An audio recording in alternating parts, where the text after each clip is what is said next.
Ayan o, nag-meeting sila bago nagsampa ng kaso. Pinag-usapan nila kung paano kasinungalingan, mga kwentong mga walang kwenta ang isasampa nila, mga kung ano-anong ebidensya ng mga kasinungalingan ang isasampa nila kay BP Sara, di ba?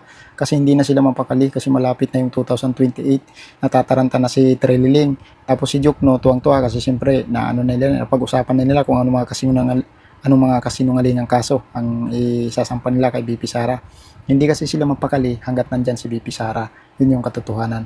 Kaya itong mga to, halos mabaliw na kung anong gagawin nila. Talagang pinagtutulungan nila. Isa lang yung kalaban nila si BP Sara pero ilan sila? Ganyan sila karami, ganyan sila taranta, di ba?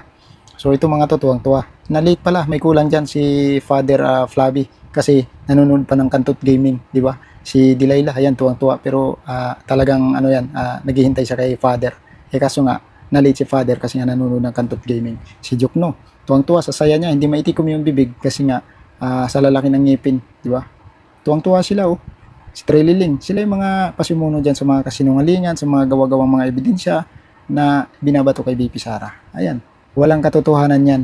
Alam naman natin yan mga kadidiis. Tapos yung mga supporters nila, mga ututo, mga tanga-tanga. Mga salot sa lipunan yan, sinusuportahan pa nila. Di ba? Tanga na, bubo pa, mga ututo, mga loyalista nga.